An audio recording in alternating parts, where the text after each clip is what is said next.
Hello everyone, Kent Bressler here. I want to welcome you to Kent's Kidney Stories. During our time together over these podcasts, I'd like to discuss kidney disease. I'd like to tell you about my journey as a transplant patient, but also talk about dialysis, kidney donation, and just about anything else that might be of interest. Kent's Kidney Stories, podcast endorsed and sponsored by kidneysolutions.org.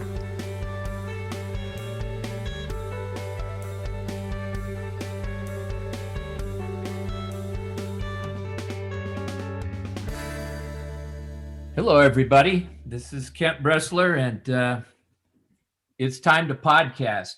And I have a great guest. I actually have done very little, if any, homework on the guy, but he knows George, so that's most important. I'm sure I'll get to know him really quick.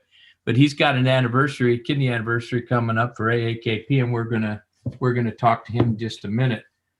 I want to start with a prayer this morning, as we always do, and it may not be morning where you are, but that's okay. Dearest Lord, our journey is tough, but it's only made tougher without knowing you. We ask that you share your blessings with everyone here that's listening and all those that are incapacitated today. But we also thank you for all you've done for us, just in the sheer fact that we have your love and compassion, but we also know that you have our back. I ask that you bless us today as we do this podcast and let it reach out to somebody or a lot of people or just whoever and get them to know Charles Cranford and also get to know about kidney transplantation and kidney disease. We ask this all in your name, in loving name. Amen. Amen. Okay, so I want to read a little blurb for AAKP, my favorite organization. AAKP is the oldest and largest fully independent kidney patient organization in the country. It's dedicated to improving the lives and long-term outcomes of kidney patients through education, advocacy, patient engagement, and fostering of patient communities. AAKP fights for early disease detection, including appropriate diagnosis of rare and genetic diseases, increased kidney transplantation and preemptive transplantation, full patient choice of either in-center or home dialysis, protection of the patient-physician relationship, promotion of research and innovation, including artificial, implantable, and wearable kidneys, and the elimination of barriers for patient access to available treatment options. You want to join AAKP? I recommend it. It's really easy to do. Go on aakp.org and sign up for free. If you have any problems, give me a call. We'll get you in. No problem. Okay, so we're going to get right to the nitty gritty this morning. I'm already trying to figure out if everything's going to go right, and I know it is. So I'm going to welcome in Charles Cranford. Is that correct? That is on target, Kent. Perfect. Listen, we're going to start out this morning, excuse me, talking about George for just a second. You know who I'm talking about, right? Oh, tell me about George Martin real quick. George Franklin, I often call him my brother from another mother. Okay. Because we go back quite a bit now, because I met him working with an organization called the Living Legacy Foundation, which is an organizational procurement organization out of Baltimore, Maryland. And it was at that point that I learned about George, and my God, how long he had been transplanted, over 45 years, as you know now. And he immediately became my hero. He became the person that gave me such inspiration, as you could imagine. I've only, I'm 10 years almost, and he's at 45. So that gives you all kind of hope that, hey, maybe I can do this too. And as you know, Kent, he's a founder or co-founder for the Quarter Century Club. And that, of course, is a goal of mine, to become a member of the Quarter Century Club. Yeah, the goal should be to make it to the 50-year mark. That's what you should do. So you, I called him George Martin. My apologies, George Franklin. I talked to George Martin this morning, and of course, at my age, I have a hard time getting stuff out of my mind or remembering what's in there. So anyway, thank you, Charles. It's great to have you this morning. I just really am excited to learn a little bit about you. Tell me how your journey with kidney disease actually started. Well, it actually started, Kent, some time ago. You'll see as I talk about this, my story expands over 30 or 35 years. I'm originally from Chicago, currently now living in West Virginia around Shepherdstown. So back in 1980, many years ago, I was actually going to basically a routine annual checkup. And at that particular time, my doctor had done the normal things in terms of doing the blood work and urinalysis and things like that. And then he came back shortly and he said, Mr. Cranford, I detected some protein in your urine, proteinuria. And he said, that's normally a sign of, kidney disease. He said, it's very trace, very slight.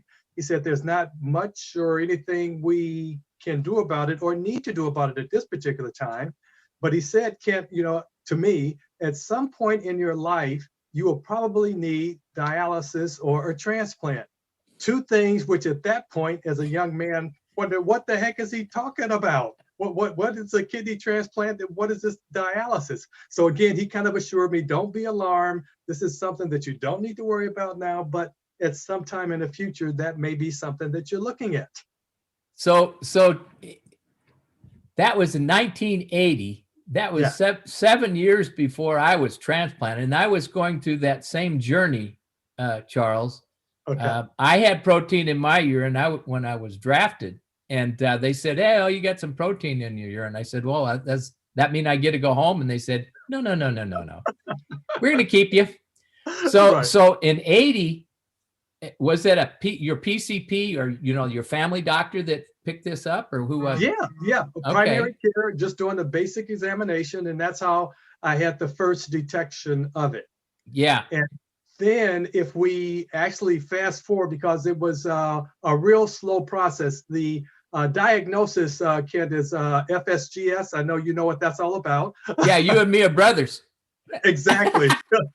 So I don't have to go over that, but I never had a biopsy, so it wasn't definitively determined, but my transplant team thinks that all the clinical indications is that it's FSGS.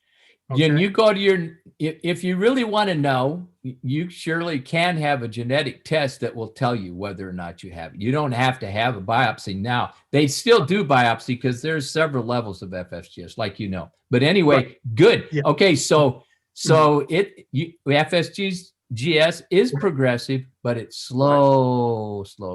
So we're fast forwarded now. Where are you with our plan? Yeah. So to that point, we're at 1990 when I get the first indication. Now we fast forward to 1998. Okay. Right? 18 years later. And what happens, Kent, is that I moved from Chicago here to West Virginia.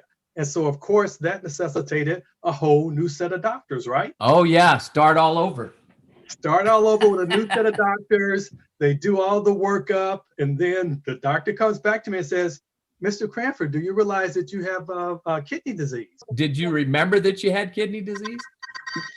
No, and I'm glad you asked that question, because again, over that 18-year period, there was nothing to do. There was nobody saying each year that your creatinine is this and your GFR is this. There was none of those conversations. So when he said that, I said, no, I didn't realize that. And he said, yeah, definitely you have kidney disease, and I think it's something that we need to actually have you see a nephrologist. Yeah. And then after that conversation, Ken, I went back and told my wife what he said, and then you know how wives are; they often remember everything. Yeah.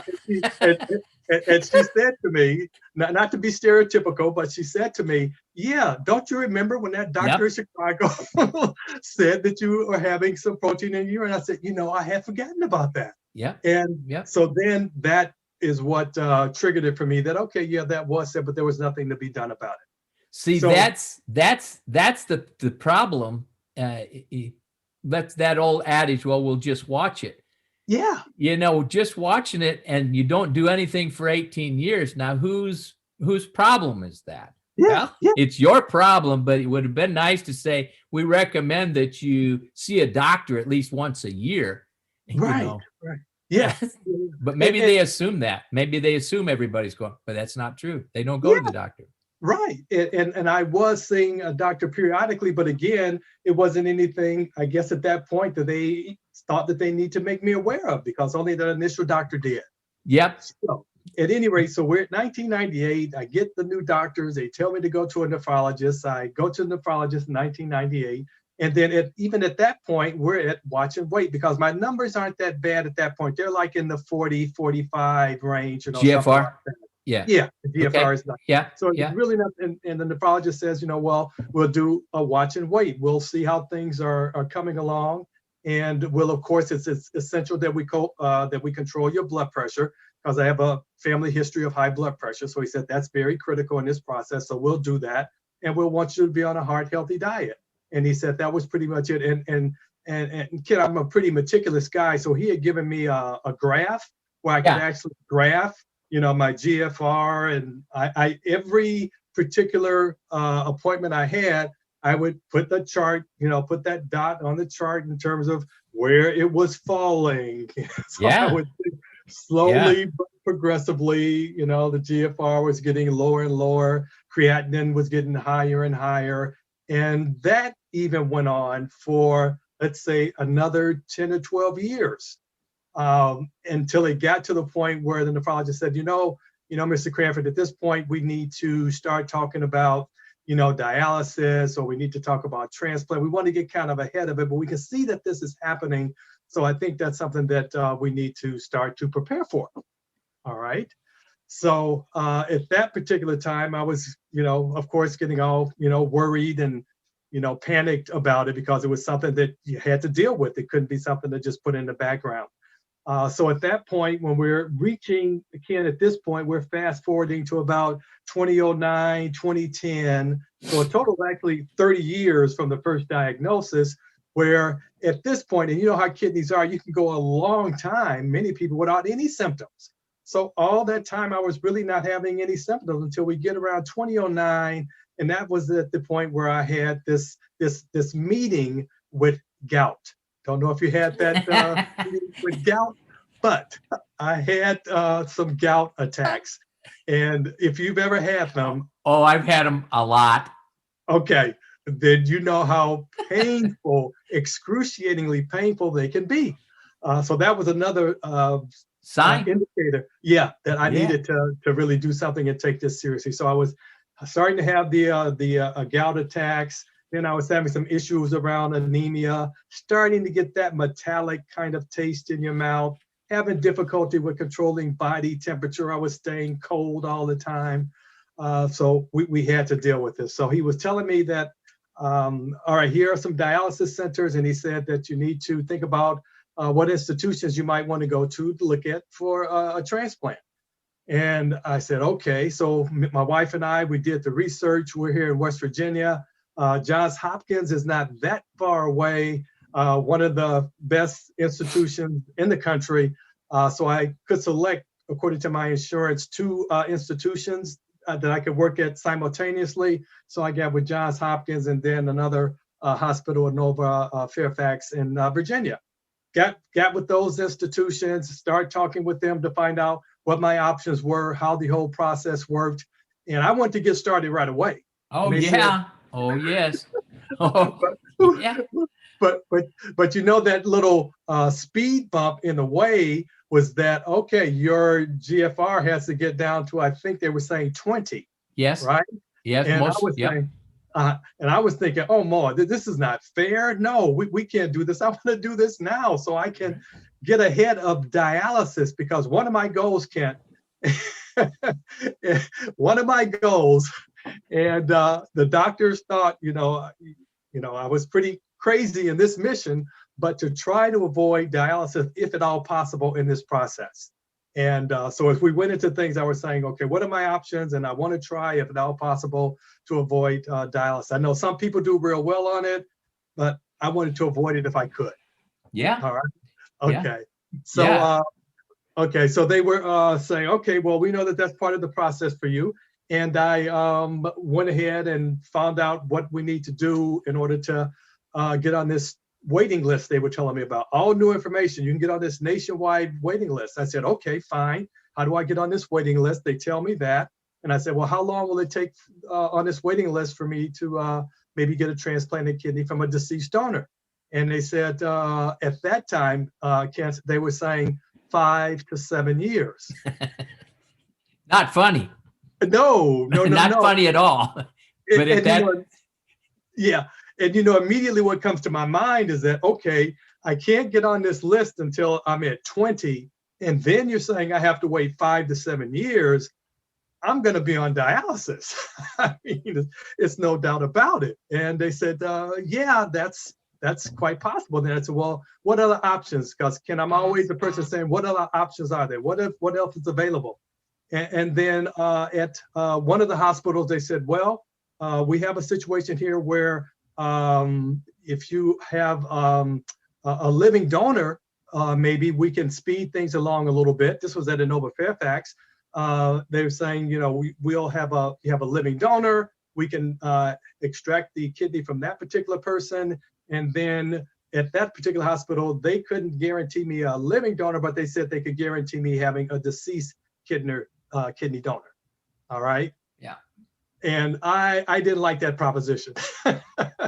No, absolutely not. I mean, even though. Yeah, I like the opinion that you get options, and we've advocated that. And I'm going to get a shameless plug in here. What you just explained, your process of looking for a living donor, is what Kidney Solutions does. That's what my organization does. It helps people find living donors, not guaranteed, but help them find one. And then when they get transplanted, and then we follow them to help them keep the kidney. Oh, so consequently, what you've said is exactly the journey that we bring our patients through when we work with them at Kidney Solutions. And I like the idea, and we've talked about this, and I know you've done this a million times. Just give me the options. I don't want to know your opinion. I want an option. Do I do this, this, and this, or just do I do this and this? What are my options that I get to make the decision? Exactly. Right? Yeah. Yeah. And I know George is that way, and I know you're that way. Absolutely. And with that, Kent, you're also wanting to know, to help us make that decision. All right, as you give me these options, what are the pros and the cons to these options? Just Absolutely. So I know I can make the decision myself. That's right. When I had gone to that first institution, they had given me that option, and that was the best that they could do. And just in terms of history, when I went into this process of looking for institutions, that was in 2010, I had gone to Inova Fairfax and Johns Hopkins at the same time. Inova Fairfax, they were able to, okay, we could get you in here in a couple of weeks. Johns Hopkins was saying 6 months. Oh, yeah. Oh, yeah. Yeah. So that was a little bit disheartening. And they said, okay, so we'll call you back. And I said, all right, well, let me just proceed with Inova. And I did. And then we got to that particular point. And lo and behold, about 6 months later, Johns Hopkins does get in touch with me and say, okay, let's get going. And that's what they said. They said, we know that we're behind in the game, but we're going to play catch up. So I get with Johns Hopkins with their transplant team and talk with them and find out, okay, same kind of thing. What are my options with you? And Johns Hopkins, of course, a lot larger institution, a lot more resources, et cetera, et cetera. And I told them again, trying to avoid dialysis. And they said, well, we do have a couple of things here. One is called plasmapheresis. Are you familiar with that? Yes. Mm-hmm. Okay. We had a situation where my wife, my beautiful wife, Amy, very, very charitable to say the least, actually raised her hand and said, I'm willing to be a living donor. All right. So I was like, oh my God, this is really something that can help the situation quite a lot. And she was saying, I told you that a long time ago, I'd be willing to be a living donor. Don't you remember? And I said, well, I guess I forgot that, just like the doctor in Chicago. That's quite a thing to forget, Charles. I'm proud of you. And she was my girlfriend at that time. And I said, well, I didn't want you to think that I married you because you were going to give me a kidney if I needed it. And you didn't want to ask, did you? Oh, no, absolutely not. I didn't. And that's a common problem. Yeah. People don't want to ask. Right. They'll keep themselves, oh, I'm fine, I'm doing just fine. But no, you're dying from the inside, but I really need a kidney. That's what I need. That's what people need to say. They have to have the courage, and we help them do that. And this is a great story. So keep going. I'm ready to listen. Okay, so here I am at Johns Hopkins, and they tell me about, well, we got two things, plasmapheresis, and then we also have what's called a paired kidney exchange program, or the swap. You're nodding vigorously. I know you know what all of this is about, Kent. So actually, once I learned about plasmapheresis, I was signing up for anything that I could that was legal and moral and ethical. Yeah, and improved your condition. Yes. So, mentally, I was feeling a lot better because I had some options. So they explained to me plasmapheresis, and like we were saying, what are the pros and cons for that? So I was actually lined up to get plasmapheresis because, again, they were looking at my numbers, and we were trying to do the plasmapheresis if we needed to do it before I needed to do dialysis. How old were you then? At that time, I was about 57. Okay. And so we're looking at that. So that's one track, okay? Mm-hmm. Yes. The train is off on. And then they tell me about this paired kidney exchange. I said, okay, explain to me what this is all about. They said, well, your wife has said that she'll be a living donor. Not all wives or all spouses are willing to do that. So, sure. Take that as a blessing. Don't take that just for granted. And so given that she's willing to do that, we have this paired kidney exchange program. And I kind of skipped over the fact that my wife and I were not compatible. Yeah. So, as luck would have it, that wasn't the case. But then my wife always says that, well, it didn't come as a surprise to her that we were not blood type compatible because we were incompatible in so many other ways. I want to meet her some night. Okay. Yeah. So that's a little running joke that we have. But anyway, no, we get along quite well. So at any rate, so now we're looking at the paired kidney exchange program. And I said, okay, well, paired kidney exchange, it seems like that may be something we want to explore also. They said, okay, so we'll get you on that track, get that train going as well. So they did that. And part of that discussion, Kent, as you may know, my wife really had to go through some real psychological interrogation. Yep. It's really an interview, but they interview her to find out that she's doing this, donation for all the right reasons, that she's not coerced, or I'm not promising her the Hope Diamond, which I could never afford, or a dozen cruises, or whatever the case may be. So they had to have that long discussion with her, and fortunately it worked out. She said she answered a couple of questions. They didn't kind of like how she answered them, and so that kind of, made things a little bit fuzzy for a while, but then they understood, that she was doing it for all the right reasons. And so that part worked out. So we were able to get on this particular train, it looked like, and we didn't know if plasmapheresis was going to come first or the paired kidney exchange was going to come first. And I had asked them, okay, with the paired kidney exchange, how long are we going to be waiting for that?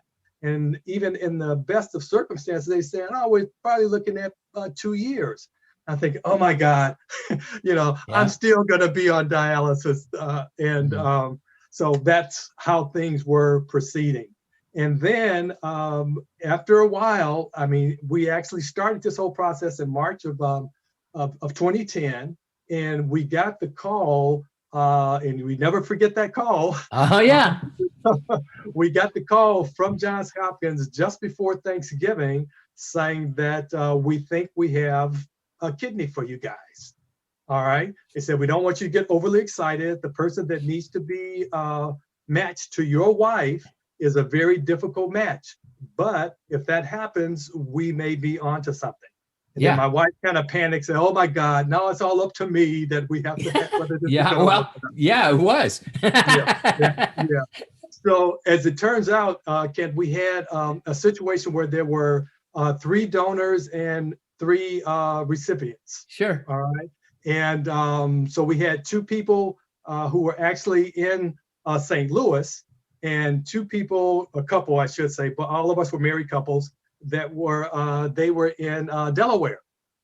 And so Johns Hopkins, even though, you know, these swaps, they have them 20, 25 now. Oh, They can do a yeah. lot. So Oh, yeah. ours, yeah, at 6 people, that was fairly small. But they said they thought they could arrange it. So we did all the blood work and everything to find out if this indeed could work. To make a long story short, it ended up that my wife was able to match this person in St. Louis. All right. So then my anniversary date comes along, which is February 3rd, almost 10 years now. So on that eventful day, my wife and I, early in the morning, I think we got up at like 4 in the morning, you know, driving over to Johns Hopkins for this procedure, for this momentous event. So we were there. Then the couple from Delaware, that's actually Andrew and Jill. They came from Delaware to Johns Hopkins. And yeah, so they had 4 of us. We were all in the ORs. And then, of course, they had the couple, Shelly and David, who were down in St. Louis. And my wife's kidney was the first one that was extracted. Yeah. And they did just like they do on the medical shows. They got the kidney and put it in that Coleman cooler. Yeah. On ice, chartered a jet, and then flew it down to Barnes Jewish Hospital outside of St. Louis, where this lady, Shelly, received my wife's kidney. And then Shelly's husband, who was there, David, they removed his kidney, right? Also put it in the Coleman cooler, maybe a different one, or they cleaned it up. Maybe, yeah. They swapped it. Yeah, exactly. Put that back on the charter jet, and it came back to Johns Hopkins. And David's kidney actually went to this woman. Her name was Jill. She was a person from Delaware. Yeah. And he received David's kidney, and I in turn received her husband's kidney. His name was Andrew. Andrew. So you got Andrew's kidney. So I got Andrew kidney. So that was the round robin that happened that enabled me to get the kidney that I have today. You know something? We think it's a big deal as transplant recipients, but it's a lot bigger deal when it comes from someone you love, like my brother. And I can tell you, kidney's a kidney. I get that, but there's nothing better than the love of someone that's going to give up a kidney and to make a life for somebody else.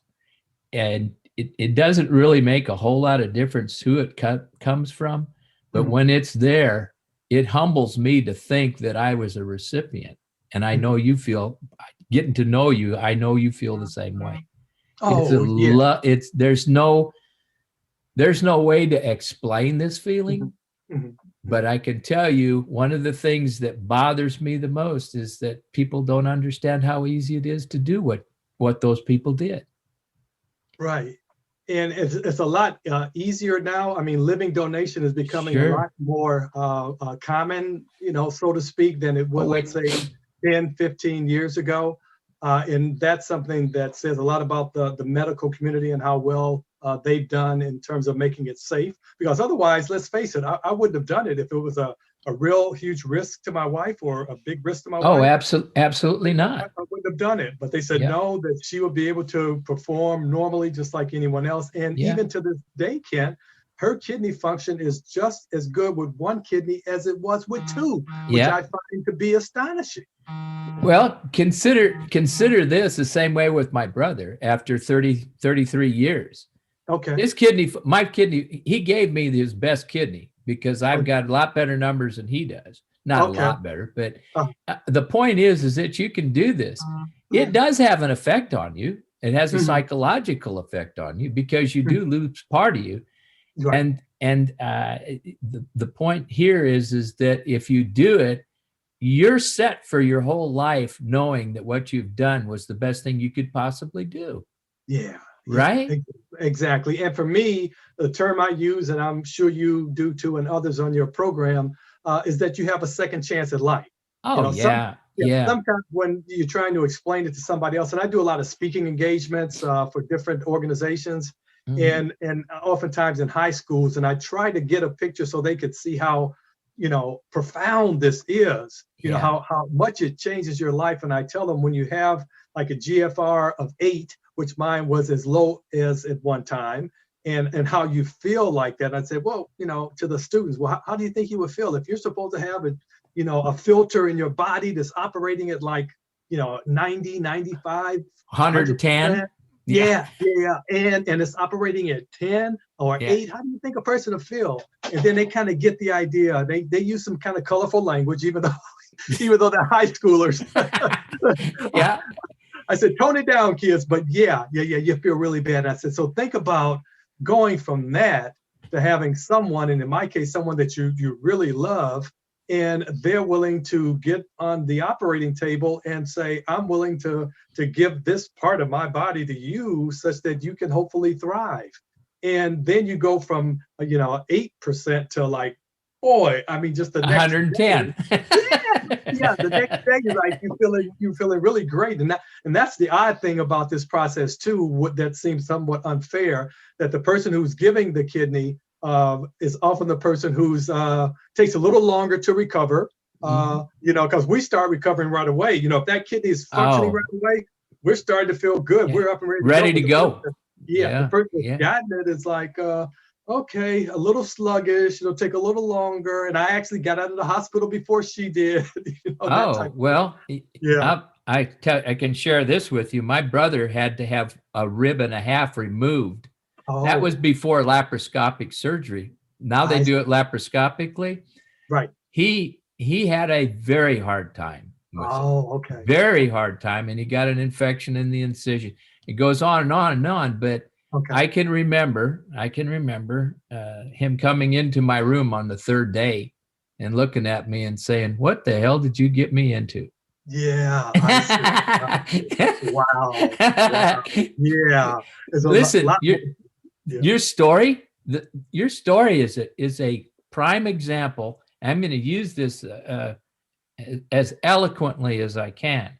Most of this process that you went through, as your GFR went down and down and down, at some point in time, we've got to come to the realization there's no need to drive somebody into that position. It can be you can be transplanted because that's the direction you're going. At some point in time, if you look back and you look back, it would have been not nicer to have been transplanted at 18 or 17 or 15. Yeah. Right? Yeah. Do you agree with that? Absolutely.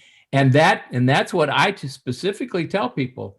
The program says 20. When you get to 19, let's do it, because there's no reason to try to get to the lowest possible point because it's killing your body. Yes. Right. Exactly. And you feel it, and you know it. I mean, the fatigue that you experience, again, nothing that you eat tastes really good. No. And my wife had to go through all kinds of trouble trying to find food that was low potassium, low sodium, and it's just a difficult way to live. I think that's going to be the going trend now. You're going to see earlier preemptive transplantation because it allows you to be even more successful, and there's no residual effects. Like I've had some residual heart effects because my creatinine was 17 when I was transplanted. Okay. There's no reason to have waited that long, but we tried to get the most out of those two kidneys. And then so they weren't barking when the new one went in, they weren't, having. Anyway, long story short, in your case, it was a classic example of FSG progression. All right. Yeah. Right. Classic. But then I tell people, okay, here's the point right now. Try to get it earlier than wait until it gets down. And do you agree with that? That concept? Oh yeah, absolutely. Because with me, I would have had it earlier, as you know, but it was my desire to try to, avoid dialysis. So they're just saying, okay, well, we'll just let you go and let you go. But if it were not for that, yeah, if I could have had that, yeah, as you're saying, 18, 19, oh, it would have been so much better. Oh, Absolutely. yeah. Absolutely. We could have this. This is your story, and I'm glad we've got it. It's a great story, but the pattern is there for a lot of people out there in the world that they're getting earlier diagnosed. But if they're in a status like we were in, and we have that progression, we know that 70% of the people with FSGS do progress to having a transplant. Or as some people say, maybe they go on dialysis. I think that if the program says 20, then let's get her done. Let's get her done at that, because it does a lot of damage waiting. Yes. And that's what they told me. And even too with the dialysis, they were telling me too, as I was learning more about it. And actually, Ken, we had got to the point, as you could imagine, where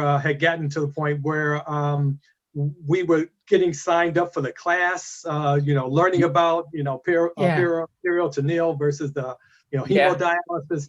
All of that had become part of my vocabulary. And we were at the brink of, preparing to do dialysis. You're going to bridge to get there. I don't even want to get to the bridge. I want it when I'm working with people, I don't want to get to the bridge. Right. I want to get it done before. Yeah. And so you have to be, and we say this 100,000 times, be your own advocate, but people don't understand that. Now, if you look back in history on your condition, you probably would have known what you know now. You pushed harder to get it done earlier. Yes. Yeah, absolutely. I would have. And it was one of those things where, as you said, once you look back and knowing what I know now, sure, absolutely, yeah. No doubt about it. Well, we can't do that. We understand that, but we can help other people get it before. So, and I know that's what you're doing in your walk now with kidney disease. And I wanted to ask you one other question about that. Having FSGS, it has a tendency to come back. You would remember them telling you that? Oh yeah, absolutely. Yeah, right. That plagued me mentally for years. It still does. Every time I would walk in to get my blood work drawn, which was every 3 months, I would think, gosh, what if it's back? Finally, I had to let go and say, why don't we just deal with it today? If it is quote back, then we'll deal with it. But let's not anticipate or expect. Let's just go with the flow, stay in our own lane, right? Oh yeah, and I think that's one of the things that I had to learn, particularly later on when you're in that first year. Of course, you're so anxious about everything. Oh yeah. And then as you realize, and even now for me, Kent, I have to get blood work monthly. All right, so for me, it had become, and I'd say to myself, it's like I'm getting a final exam every month. Absolutely. That kind of anxiety all wrapped around. I said, I can't live this way because, I've got this one day where I'm going to get this blood work, and then a few days later, I'm going to get the result. But I can't have the rest of the month being anxious about that and worried about that, and not living today. Absolutely, Charles. And not enjoying today. Absolutely. That's why I had the transplant. That's why I had it. And that bothered me a great deal through my whole life now, as I raised my families, everything. Gee whiz, especially when my kids were starting to go into college, and I go, oh my God, what if this comes back? And bless some of these people. I've known a few people who've actually had a rejection and a return of FSGS within hours of the transplant. Okay. So I'm blessed. And I've also known people that have been out a year and had the markings of it. Okay. But I can tell you where you're at right now. I think, in my opinion, if it was coming, it'd come. All right. Right. And I think you're concurring with my nephrologist. I have two of them, actually. Yes. I have one that's local that I see every 3 months, and then one at Johns Hopkins, which, if everything is going according to plan, I'll see him once a year. Yes. And that's great. Exactly what you did. That, at this point, you're almost 10 years out. If it was going to come back, it would have come back by now. And it would have come back with a vengeance. The progression of it is just as slow with a transplanted kidney, usually, or an immediate rejection occurs usually early on. So you're past the early on. You're into the the graces of God as he helps you pass through this. Yeah. And I want to tell you that it's okay to ask, hey, you know, I'm doing this monthly. I understand how important it is, but maybe we could do it every 3 months. Is there any, you know, Really? sure. I would ask them what, my opinion, this, you Okay. do what you're the boss, not me. Sure. You're the boss. Sure. But Sure. if you go into your physician and say, is there really a need for me to do this on a monthly basis? Mhm. Is it, I'm a long ways out, and what would another 3 months or 2 months do? Can I get out to 3 months? And then after you've done that for a couple of years, you progress. I was on every 3 months for 20 years, almost No kidding. 25 years. Yeah, No because I kidding. wanted to be. I felt comfortable being able to know where I was. And that's how you feel, stay with the month. But you can get out farther. If you just ask, let them Well, give you the rationale for why I have to do this every month. okay. Just Well, saying. okay. Well, and that's something that never crossed my mind. Yeah. I just thought it was a standard practice. No. Once a month, everybody. No, that's their protocol. I get it, Okay. fine. But protocols are made to follow, and they can be broken. Sure. There's no Sure. need to get stuck every month. Huh. It's tough enough to get stuck. So Okay. what happens if it was going to happen in 3 months? It surely could happen in 1. It could happen in 2. But chances are, if you go, let's say you go 2 years on being seen every 3 months, you proved your point, and you saved your arms, and Yeah. you saved the problem. You know, Yeah. Oh, you're out golly. far enough now. I would sure ask. Yeah. You know, as a matter of fact, I'm going to touch base with our old buddy George Franklin and Absolutely. see if he's doing 3 months out. And then sometimes I know you can't do 3 months out if you're having some difficulties. Absolutely. Yeah. And as you progress, as you go along, like you get to be an old fossil like you, like George and me, what ends up happening, your kidney ages. All right. You're not susceptible to, you get to have to understand that your kidney's going to deteriorate. You're right. All right. Because Yeah. that's the way they do. I have a 66-year-old kidney in me right now. All right. And that's aged, and it's gonna deteriorate. All right. Right. Right. But it does it very, very slowly, and you can make adjustments. But that doesn't mean you have to be poked every month to see. I just think you should try that. Just and if they say, well, no, who told you that? You tell them, George told me. Okay, well, I think it's a legitimate question to ask. Absolutely. What are they going to tell you? No, we're going to stay at a month. You say, okay, fine. And then they'll say why we need to. And it could be, they may say, you know, with you, you know, your tacrolimus, it seems to fluctuate more than we're comfortable with. So for that reason, we need to stay at a month. Yeah. But it's okay to ask. Right. Okay. It's okay to ask. Like I said, in all the years, it's been 10 years, and I never thought that was even a legitimate question to ask. Well, I am confident that they will give you a good reason for it, or they will say, well, why not? Let's do it. Yeah. And then we'll track it. Okay. Yeah. Okay. It's, I don't know. It's not anything we need to harp on. It's your choice. Sure, you're the boss. Sure. Yeah, absolutely. I'll certainly ask the question. Why not? Okay, so I hate to end these. I could spend all day with you, but we got to at some point decide where to end it. And I think this is as good as any. Tell me what it is that you would like to tell people that have kidney disease. They know they have kidney disease and they're facing transplant. Their kidney function is deteriorating. What's your takeaway point to give to them right now? Oh, well, for me, it's, definitely having a good medical team that you have confidence in, certainly being aware of what your numbers are, understanding, asking questions of the medical team. There's no bad questions, silly questions, and definitely you have to advocate for yourself. I mean, you can have the best medical team that there is, and I've known for all the time that I've been, involved with medical teams, and they have to tell you we're not perfect, and they'll often say, be your own best advocate. So that's one thing I want everybody to know, that work on your own behalf, have a good medical team, do your research, ask questions. I always, when I go to any medical appointment I go to, I normally have a whole list of questions. So they know, my doctors know when I walk in, okay, what questions do you have on your phone? You know, because I have them there. So those things to me are key, that you do your research, get a good team that you're confident in, and definitely be your own best advocate. Well said. And so I think we're going to end on that. And someday I'll get all these people that I've done on a podcast. I'll have them back. You're definitely going to be one of them. And I'm definitely wanting to talk to you afterwards. I have some ideas that I would just love to talk to you about. But anyway, we're going to end this conversation, and happy kidneyversary.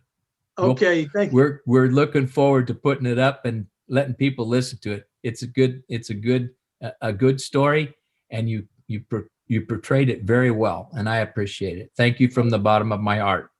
And I appreciate the invitation, Kent, and the platform that you have here for me and others to speak on, and to let the kidney community know what's happened and what's possible going forward. So I do appreciate that opportunity. You're welcome. Okay, so we're going to end this podcast today, and I want to just make mention to you that you don't have to be standing this kidney disease alone. Kidney disease is horrible, it's debilitating, and it can kill you, and we understand that, those of us who are going through it. But you don't have to go through it alone. There are a lot of mentors out there, and at Kidney Solutions, what we want to do is just provide you an area that you can get into and be comfortable with, and we'll give you the right answers. And if we don't know them, we'll find somebody that can. And remember, when you come and be a part of the Kidney Solutions family, it's free. We don't make any bills. You'll never see a bill from us, and we darn sure aren't going to charge you any fees. We're going to do this out of the kindness of our hearts, because we know how troubled you are with this kidney disease. So in the long term, you got a short-term answer with a bunch of mentors at Kidney Solutions. So until the next time we podcast, keep breathing.